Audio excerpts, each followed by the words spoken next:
Good day everyone. So welcome to my YouTube channel.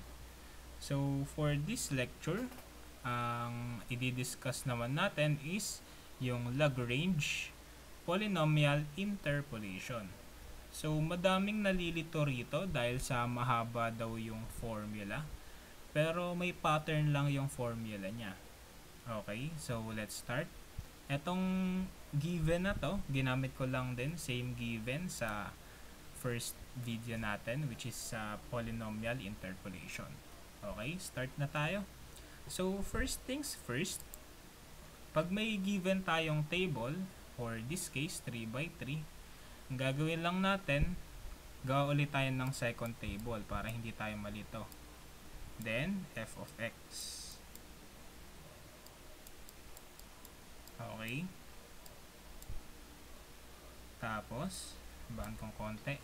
Yung 1, yung una natin, i-assign natin siya as x sub 0. Then, yung next is x sub 1 and x sub 2. Okay. Then, sa f of x, syempre yung corresponding na x niya, f of x sub 0, f of x sub 1,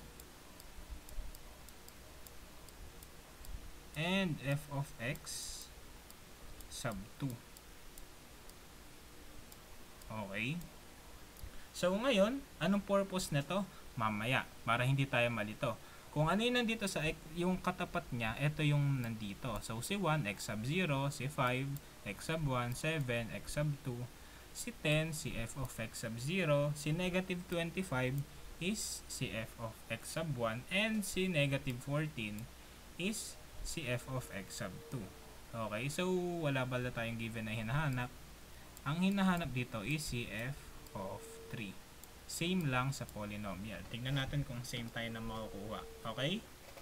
So first things first, gawin natin yung formula na gagamitin.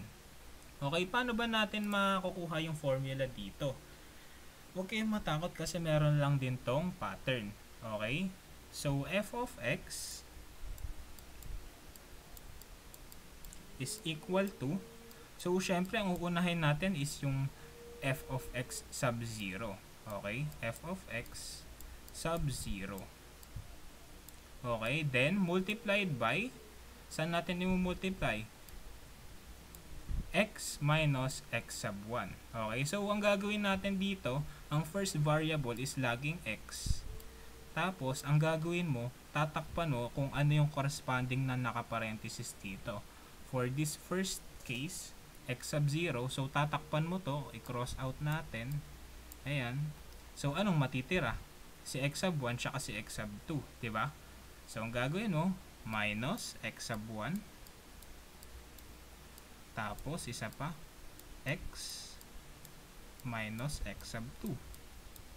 Okay, gets? Laging given si x sa first term, tapos minus x sub 1 and x sub 2. Okay? Ngayon, over. Paano gagawin natin dyan? Copy mo dito si x sub 0. Ngayon, dito, tinakpan natin si x sub 0 sa taas, diba? Sa baba, siya naman yung first term. X sub 0 minus, copy mo lang yung second. X sub 1 times x sub 0 minus x sub 2. Okay. Then, lipat tayo sa next. Plus. Since tapos na tayo sa f of x sub 0, f of x sub 1 naman.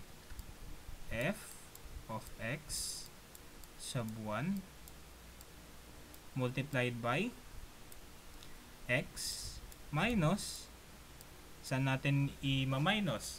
Takpan uli natin si x sub 1. O, i-x natin siya. Ano matitira? Si x sub 0 tsaka si x sub 2. Okay? So, unahin natin si x sub 0. Okay?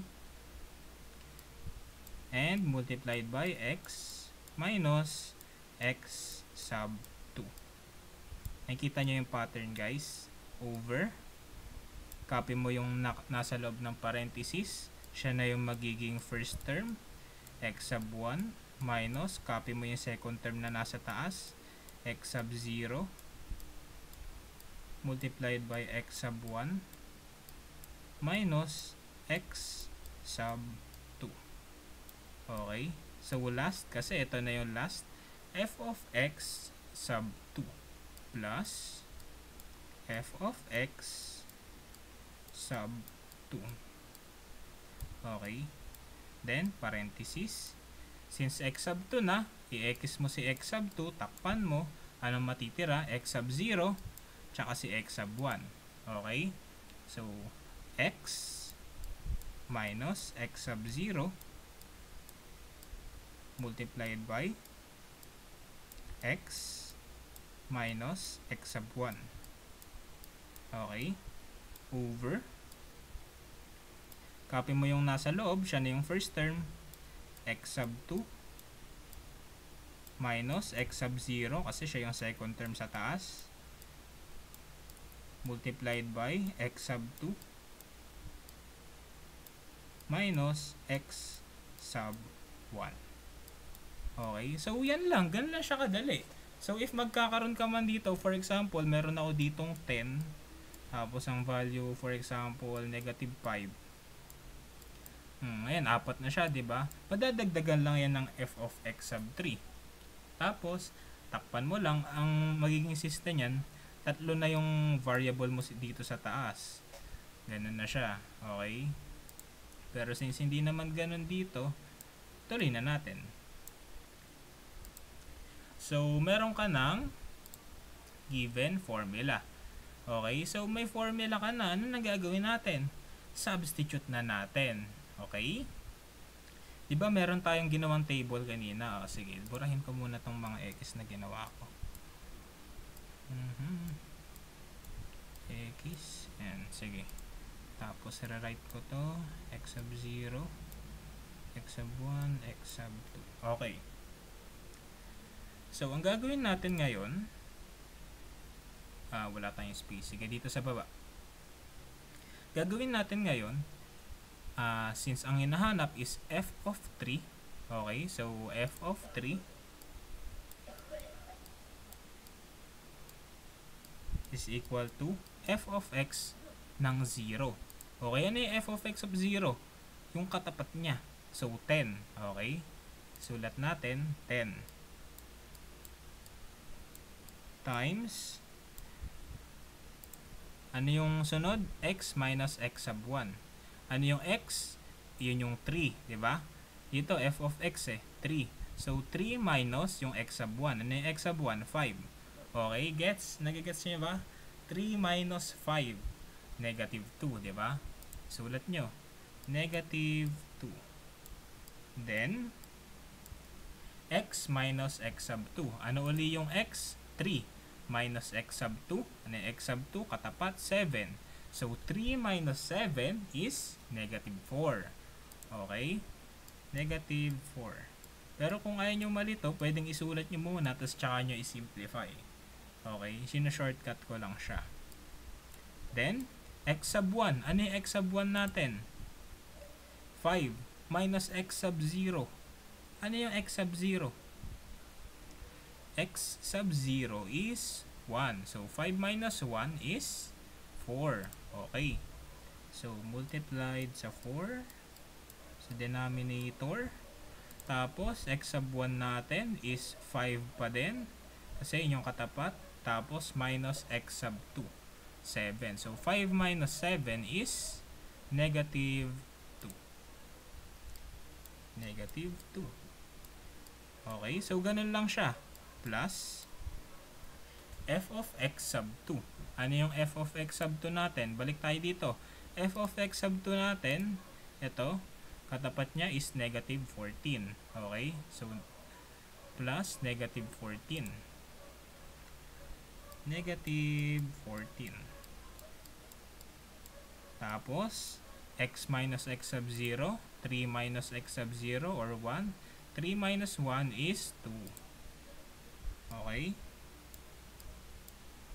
Tapos, x minus x sub 1. So, 3 minus x sub 1. 3 minus 5 is negative 2. Okay? Negative 2. Over x sub 2 minus x sub 0. Ano yung x sub 2? 7 minus x sub 0. 1. So, 6.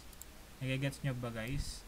So, importante, maano nyo muna yung pattern ng formula natin or equation. After nun, plug in ka na lang. Then, x sub 2 minus x sub 1. 7 minus 5 is 2. Okay. Medyo mahaba nga lang siya, pero at least, 'di ba? Alam natin yung pattern. Okay. So, next. Last na. F of x sub 2. Ano yung f of x sub 2 natin? Negative 14. F of x sub 1 pala. Okay. So, napagbaliktad ko siya, guys. Dito, dito yan. So, wala pa tayo neto. Ito yung wala pa tayo. Pero okay lang yan. Kasi pag-add lang natin yan. Napagbaliktad lang. Okay? So, ito naman yung gagamitin natin. So, si f of x sub 1, ano yung f of x sub 1? Negative 25. So, plus negative 25 multiplied by x minus x sub 0. Ano yung x? 3. Minus x sub 0 is 1. So, 2.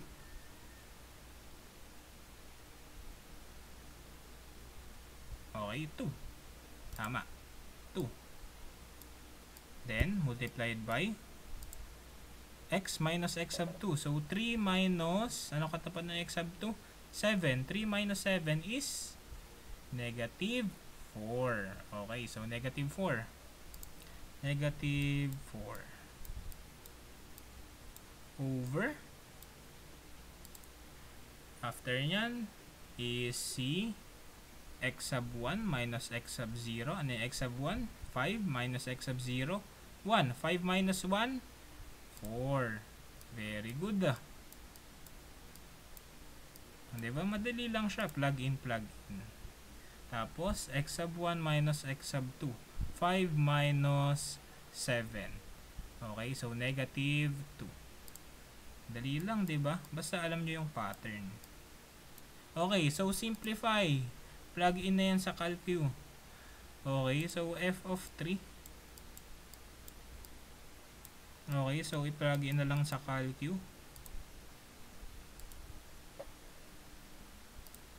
Okay, so sorry guys. So dinouble check ko yung aking solution. So eto is negative 4. Dapat yan. And negative 6. Okay, correction yan. Okay. So, pag pin-log in natin yan sa ating calcu, okay, so ipa-plug in ko na lang. Okay, so once na i-plug in natin siya sa calcu, ang result is the same, negative 17. Okay, so sulat natin, negative 17. So, ito ang ating final answer. So yun nakuha nating sagot sa polynomial iteration, which is ito, same lang dito. So, tama. Okay? So, iingat lang kayo sa signs, tsaka sa assigned values, x sub 0 to, x sub 1 to, x sub 2 to, tapos, yung corresponding dito, yun din yun dito. Ingat lang sa mga ganon, since dun tayo mali nito. Okay? Double check na lang din natin. Okay? So, yun lang guys. Sana natuto kayo sa video na ito. And thank you for watching.